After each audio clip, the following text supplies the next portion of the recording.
Good morning. Good morning. This is the beloved lion. I started thinking about different titles and things, but today, I wanted to take some time to look at the relationship between the civil rights movement and the fiscal opportunities that we have each day. I am prominently placed this morning in the capital city of Montgomery, and you can see behind me there's a magnificent mural on the side of the bank here at Wells Fargo, which is right off of Madison Street and North Ripley, right here in downtown Montgomery. And so I wanted to just come by today to just take a few moments to put something on your heart and mind today in this version of Take 7, because we really do need to be thoughtful about those that have come before us. You can see Rosa Parks prominently pictured up there. You can see also the late Congressman John Lewis, the late Rosa Parks, the late Reverend Dr. Martin Luther King Jr. And a lot of times we just don't think about the fact that they opened up some fiscal doors and created some opportunities for us by just getting folks to acknowledge our humanity.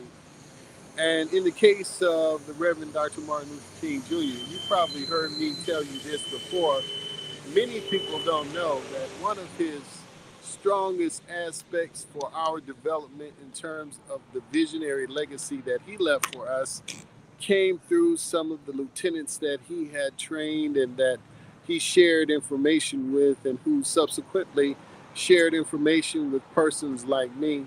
And I'm thinking none other than the late Reverend James Luther Bevel, who one day asked Dr. King, and it wasn't stated whether this was in an actual dream or whether this was an actual physical discussion, because it occurred after the march from Selma to Montgomery and after the procurement of the realization, I should say, of the 1965 Voting Rights Act, and with those specific sections that would safeguard fair treatment, fair exposure, fair opportunity, fair election process, which has subsequently been challenged and actually conquered in 2013, but that's another story.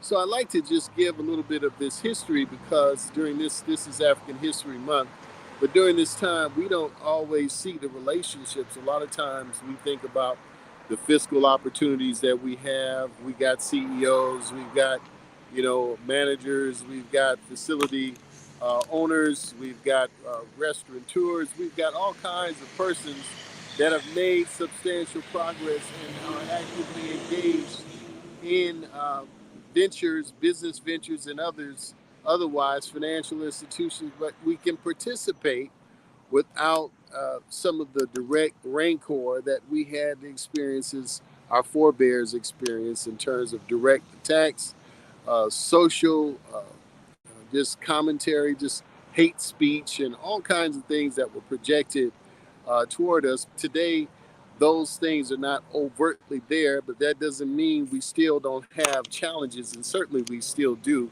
So, but I wanted to just show the relationship, the correlation between those that just sacrifice everything for those of us who today have the opportunities that we have. So as you go about your day, dealing with the banking, dealing with your business, dealing with fiscal transactions, or even contemplating the challenges that our fiscal markets are having on a worldwide basis, or the challenges that many people in our community are still having with poverty.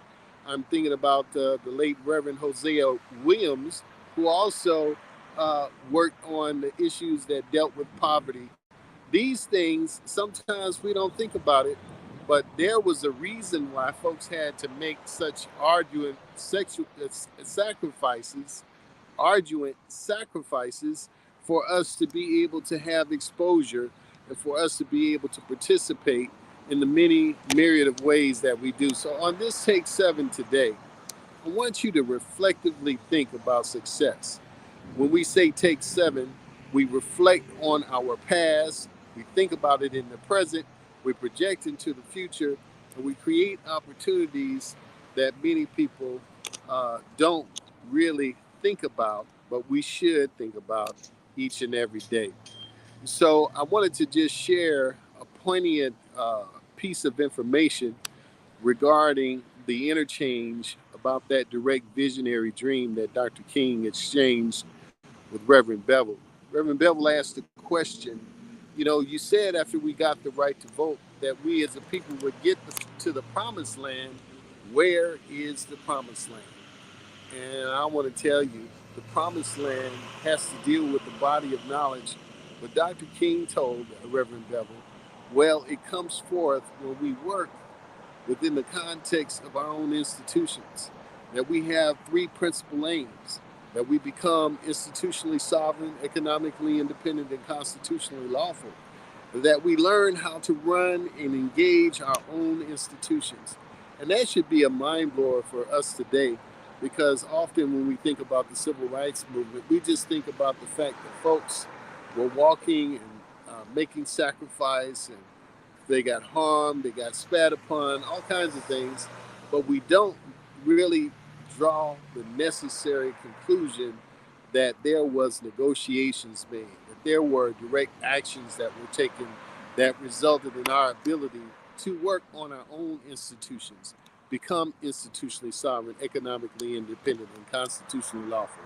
So on this day, I wanted to just come by and remind you of that, and take advantage to give you the implicit encouragement to take advantage of the tremendous opportunities. That's it for Take 7 today. Let's think about success and think about those that made that sacrifice for us and made it possible. Have a blessed day. Remember, be the love, create your world, and align yourself to make magnificent things occur. Thank you for watching.